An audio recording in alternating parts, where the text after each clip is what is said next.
तो दोस्तों आज 9 सितंबर 2022 है और आज रिलीज़ हो चुकी है ब्रह्मास्त्र, जो इस साल की सबसे ज़्यादा मोस्ट अवेटिंग मूवीज़ में से एक है। और क्यों नहीं हो, जब पीआर टीम इस पे इतनी ज़्यादा खर्चा कर रहे हैं, जो प्रोड्यूसर है इनके इतने ज़्यादा खर्चा कर रहे हैं इस मूवी की प्रोडक्शन में, कॉस्ट मेकिंग, इन सब में इतना खर्चा किया है, प्लस इस मूवी को बनने में 10 साल का समय भी लग गया है। तो इसलिए इन सारी चीज़ों की वजह से बहुत बड़े बड़े सितारे भी मौजूद हैं इस मूवी में।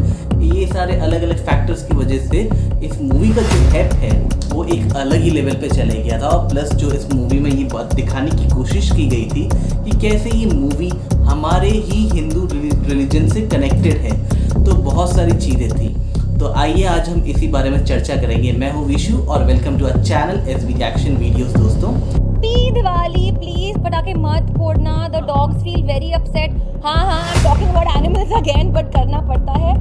very happy Eid, please have a lot of fun, lot of तो दोस्तों क्या हुआ इस ब्रह्मास्त्र मूवी का पहले दिन के बॉक्स ऑफिस कलेक्शन का, उस पर हम बात करेंगे कि क्या ये मूवी की जो भी टिकट बुकिंग थी वो स्कैम था, एक स्कैंडल था, जैसे कि हमें पता है कि करण जौहर ने अपने पहले वाले इंटरव्यूज़ में क्या क्या कहा है। तो इन सब बातों में हम धीरे धीरे करके चर्चा करने वाले हैं। तो चलिए बिना किसी देरी के स्टार्ट करते हैं। तो सबसे पहले हम बात करें तो इस मूवी का है इतना ज़्यादा था क्योंकि हमने ये देखा है कि एडवांस बुकिंग टिकट जो थी इसकी ऑलमोस्ट 2 लाख के आसपास की थी। और बात करें, इसको कंपेयर करें आरआरआर से, तो आरआरआर के मुकाबले इसका कलेक्ट मतलब जो एडवांस बुकिंग था वो ऑलमोस्ट डबल था। आरआरआर का 1 लाख था और इसका 2 लाख के आसपास था, तो ऑलमोस्ट डबल था।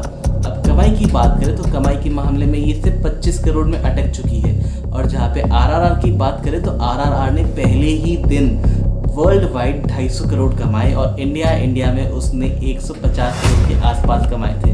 तो ये जो गैप दिख रहा है आपको, उससे पता चलता है कि क्या ये ब्रह्मास्त्र का जो एडवांस टिकट पोल हुआ था वो क्या फेक हुआ था, क्या टिकट्स खरीदी गई थी। जैसे कि हम करण जौहर को जानते हैं कि वो ऑलरेडी एक इंटरव्यू में कह चुके थे पहले कि ये सारा चीज़ें जो होता है एक स्कैम करते हैं ये लोग थोड़ा बहुत अमाउंट में, ताकि लोगों के जो आसपास के जो मतलब जनता लोग हैं उनको ये लगे कि हाँ मूवी बहुत अच्छी चल रही है, अलग से परसेप्शन आ जाएगा। अब बात करूँ मैं अपनी पर्सनली, तो मैं खुद भी इस मूवी को देखने में पहले इंटरेस्टेड था, पर बहुत सारे वजहों के बाद में मुझे लगा कि ये सही नहीं है। क्योंकि सबसे पहले आलिया भट्ट का स्टेटमेंट आया, उसका वहाँ पे अहंकार एरोगेंस दिखा।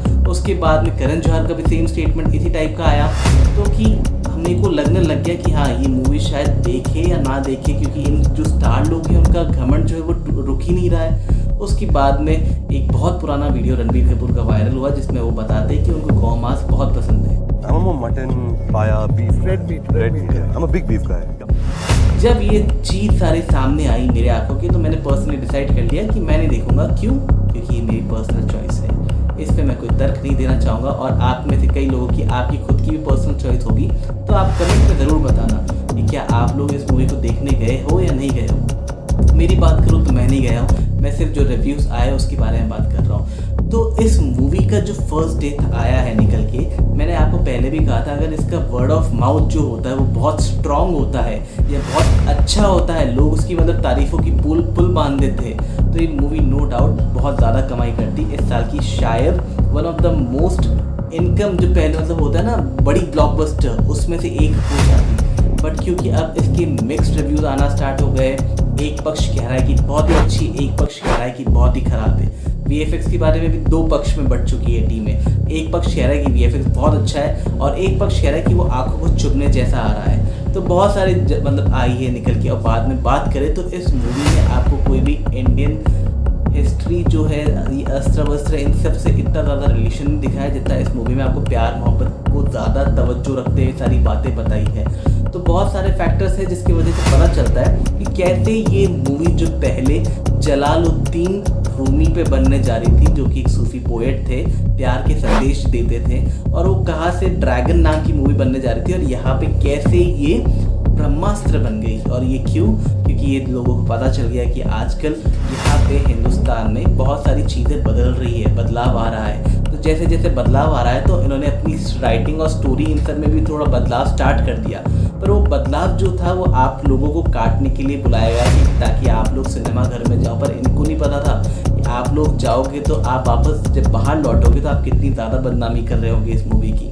तो ये सारी चीज़ें आयान मुखर्जी को मेरे ख्याल से समझनी चाहिए थी। आयान मुखर्जी बहुत ही पहले से टैलेंटेड रेटेड डायरेक्टर में से एक है, क्योंकि उनकी जो मूवीज आई वो पहले हिट हुई है, पर क्योंकि अब लोगों की यहाँ पे सोच बदल रही है, जो कि एक पॉजिटिव वे में बदल रही है, तो यहाँ से इनका जो कनेक्शन है, इनकी जो स्टोरी टेलिंग, ये सारी चीज़ें आ रही है, अब उस इन सब चीज़ों में दर्शक इंटरेस्टेड नहीं है। और जो उन्होंने बताया कि इस मूवी में ये होने वाला है, ये आपके इंडियन जो रूट्स है उससे कनेक्ट होगी, ऐसा कुछ हुआ नहीं है। ऐसा भी सुनने में आया है कि बहुत ज़्यादा तरीके से अच्छे से काटा गया है, जो लव एंगल है उसको अलग से दिखाया गया है, मतलब उसको बहुत ज़्यादा दिखाया गया है।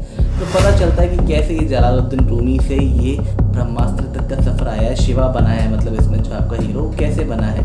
तो इससे हमें पता चलता है कि जो बॉलीवुड है वो कभी शायद सुधर नहीं सकता है, और इनको मौका देना मेरे ख्याल से बर्बादी होगी, क्योंकि एक ट्विटर अकाउंट में देखा गया, एक यूज़र ने ऑलरेडी 30 एडवांस बुकिंग में 30 टिकट्स कर ली थी, जो कि बहुत बड़ी बात होती है। उसने अच्छा खासा पैसा लगाया, पर बाद में जब वो मूवी देख के बाहर आया तो वो बहुत सारी गालियाँ देने लग गया और कहने लग गया कि मेरे पैसे वापस करो, तुम लोग से हो नहीं सकता ये सब। तो हमको ये समझ जाना चाहिए कि बॉलीवुड की बस की नहीं है, ये सिर्फ फेक टिकट्स खरीद सकते हैं लोगों के परसेप्शन को चेंज करने के लिए, पर इनको अब पता चल जाना चाहिए कि जो सच्चाई है वो ज़्यादा लंबे टाइम तक छुपी नहीं रह सकती। आप कैसे हिंदू जो लोग होते हैं उनको आप दबाने की कोशिश करते हैं, ये सबके सामने अच्छे तरीके से सामने आ चुका है। और अगर आप अभी भी वही करोगे और सामने बाहर से कुछ दिखाओगे कि हाँ हमारी मूवी देखने आओ, हमारी मूवी में हम ये कर रहे हैं, तो फिर नहीं चलेगा, क्योंकि जनता बहुत समझदार हो गई, आपको ज़्यादा मौके नहीं मिलने वाले। मेरे ख्याल से ब्रह्मास्त्र अगर नहीं चल रही है तो बॉलीवुड ऑलमोस्ट ख़त्म होने ही वाला है।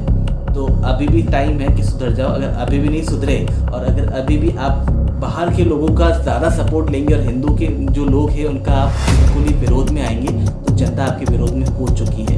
हमें पता है लाल सिंह चड्ढा के दौरान भी कैसे माइक लेके जो घूम रहे थे कि बॉयकॉट करो। इस मूवी के दौरान भी हमें ये देखने को मिला है कि माइक लेके और मतलब बाहर घूम रहे कि है ना ब्रह्मास्त्र को बॉयकॉट करना है।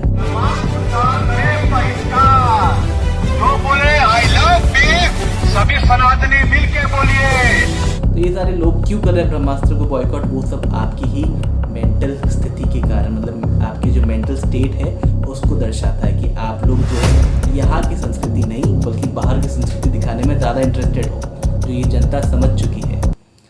तो ठीक है दोस्तों, कमेंट में आप बताना कि आप क्या मेरी जो राय है उससे सहमत है या नहीं है।